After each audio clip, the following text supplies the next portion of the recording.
Olá, aqui é a Fabiana Scaranzi. Hoje é dia 1º de dezembro e esse aqui é o Próxima Ação, o podcast de notícias e investimentos do Santander. Toda semana eu trago para vocês uma análise original e contundente das principais notícias do Brasil e do mundo. E juntos a gente vai descobrir como essas notícias podem interferir na sociedade, na economia e, claro, na sua carteira de investimentos. E aí, preparados para a sua próxima ação?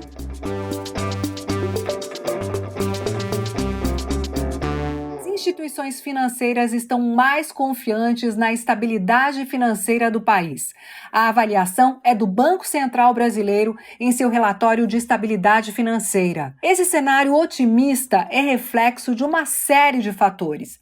O principal é o fato das companhias abertas estarem saindo da crise gerada pela pandemia com indicadores econômicos melhores do que elas entraram. Por exemplo, cerca de 70 empresas que compõem o Ibovespa cresceram em média 30% em receita no terceiro trimestre deste ano. O Ibovespa é o principal índice de ações da Bolsa de Valores brasileira. Outros indicadores, como o EBITDA, que reflete o potencial de geração de caixa, e o lucro por ação, subiram 55% e 96%, respectivamente. A comparação é com o mesmo trimestre do ano anterior. Quando os números são comparados com o segundo trimestre deste ano, a gente vê um apontamento de estabilidade de receita e retrações de 2% no EBITDA e 24% no lucro por ação. Mas, segundo analistas, os indicadores em queda refletem, na média, problemas em segmentos do setor de commodities e bases de comparação altas no trimestre anterior. O preço do minério de ferro, especificamente, caiu de mais de $210 a tonelada em julho para cerca de $120 em setembro. Considerando as empresas dos demais setores, na comparação entre o terceiro e o segundo trimestre, houve aumento de 3% na receita, 16% no EBITDA e 2% no lucro por ação. As companhias do setor de tecnologia, por exemplo, tiveram ganhos de 46% na receita líquida, puxadas principalmente pelos processos de transformação digital da economia durante a pandemia. No setor sucro-alcooleiro, os bons resultados foram turbinados pelos preços da energia e do etanol. Mesmo com quebra de safra, os números, em geral, foram positivos. Já no setor financeiro, os bancos ampliaram o crédito e iniciaram um processo de recomposição de margens. Mesmo o varejo, que é uma das decepções do trimestre, não apresentou perdas. O que aconteceu foram as quebras de expectativa em relação ao desempenho, principalmente de companhias com vendas mais pulverizadas que dependem de consumidores de baixa renda. Na outra ponta, porém, empresas voltadas ao público de alta renda, como grandes redes de shopping centers, foram bem. As companhias varejistas, em geral, apresentaram lucro, mas algumas vieram com outros indicadores menos robustos do que o mercado previa. O relatório do Banco Central também cita como fatores positivos para a estabilidade financeira a volta de grandes empresas ao mercado de capitais e a expansão do crédito bancário a empresas de menor porte, conforme as medidas de distanciamento social são reduzidas.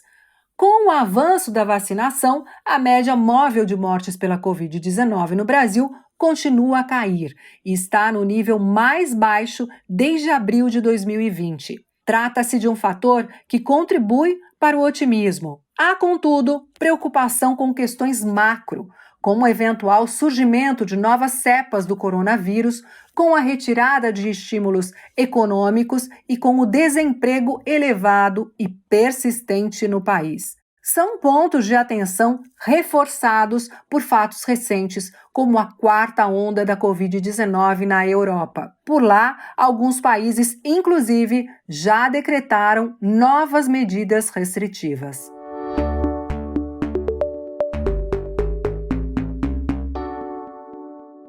E para nos ajudar a entender o impacto dessa movimentação no mercado financeiro, eu trago aqui a Sandra Gouveia, superintendente na Santander Corretora.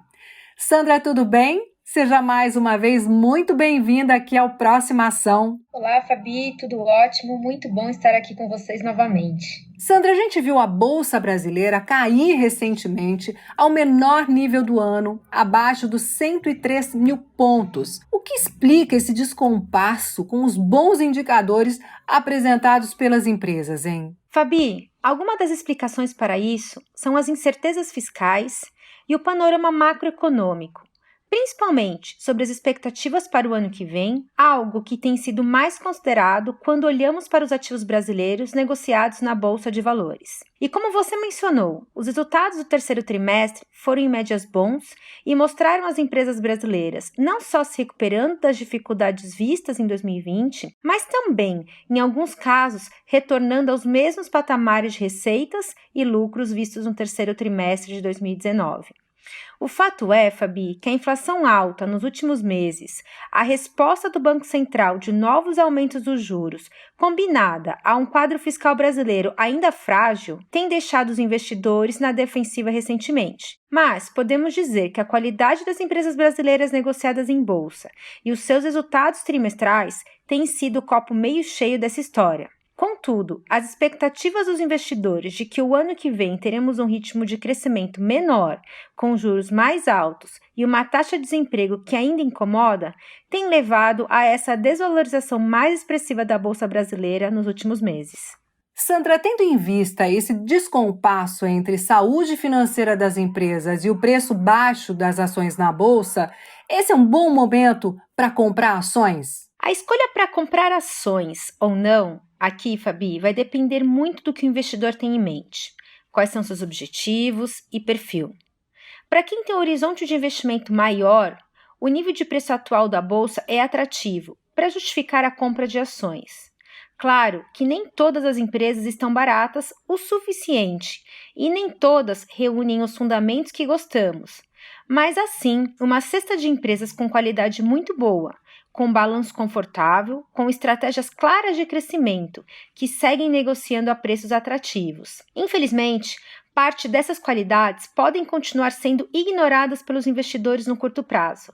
Até porque as notícias sobre preocupações fiscais e inflação alta reduzem o ímpeto comprador desses investidores. Mas, para quem tem paciência, à medida que essas incertezas forem saindo do radar dos investidores, e talvez isso possa demorar um pouco mais, acreditamos que as empresas de boas companhias retornarão à sua trajetória de alta. Sandra, e os bons indicadores significam que a gente vai ter, no início de 2022, uma boa safra de balanços e dividendos robustos?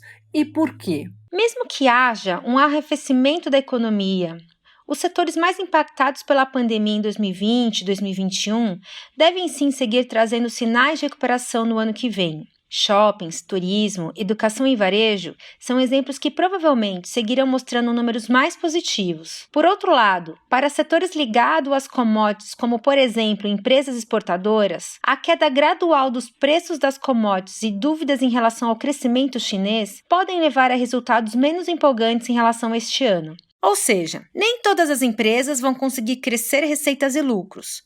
Vão depender bastante do setor de atuação, mas os resultados agregados ainda podem ser satisfatórios. Fabi, empresas sólidas e tradicionalmente boas pagadoras de dividendos devem continuar remunerando seus acionistas com bons yields, em função de fluxos de caixa sólidos e, em casos específicos, poderemos ver dividendos extraordinários.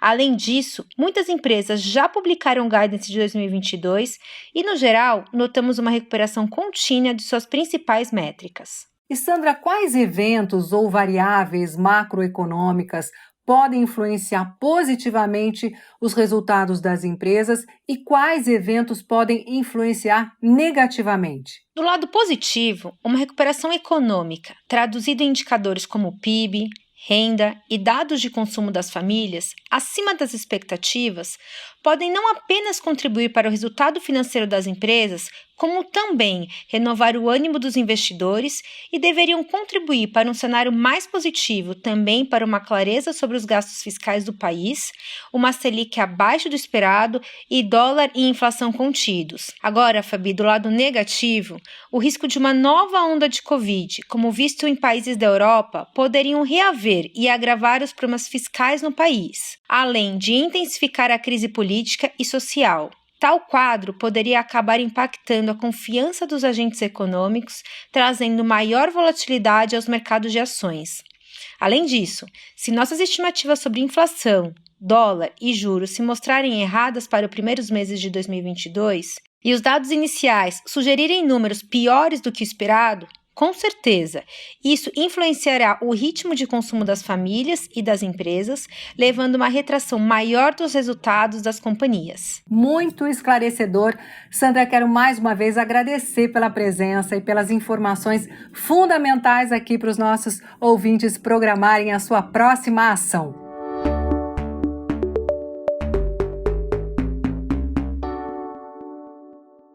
E acompanhe também. Um grupo de empresas brasileiras listadas na Bolsa de Valores se prepara para migrar para a Bolsa Americana.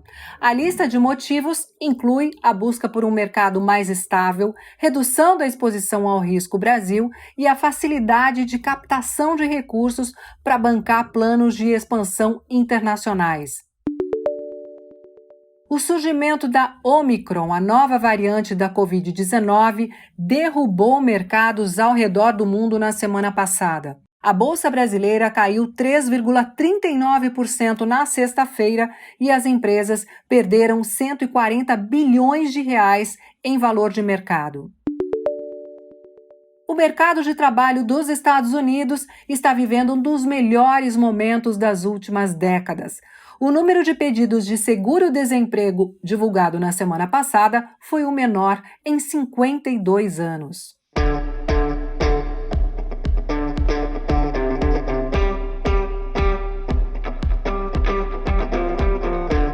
Eu sou a Fabiana Escaranzi e essa foi mais uma edição do Próxima Ação, o podcast de notícias e investimentos do Santander. Toda semana eu trago para vocês uma análise das principais notícias do Brasil e do mundo. E juntos a gente vai descobrir como essas notícias podem interferir na sociedade, na economia e, claro, na sua carteira de investimentos. E para não perder nenhum episódio, siga o feed do Próxima Ação no Spotify e se inscreva no canal do Santander no YouTube. E se você busca diversificar os seus investimentos e tem perfil para investir em renda variável, venha conhecer o Algo Mais. As carteiras de ações que contam com o serviço Algo Mais têm o rebalanceamento mensal da Santander Corretora. Ao contratar o serviço, você investe em uma carteira de ativos montada de acordo com as recomendações dos especialistas do Santander e conta com Algo Mais. Sua carteira será rebalanceada sem que você precise comprar e vender as ações manualmente. Algo Mais é o jeito fácil e prático de investir na bolsa. É ou não é um tremendo algo a mais? Acesse www.santander.com.br/algo mais e fique por dentro, que eu vou ficando por aqui. Um abraço para vocês e até a semana que vem.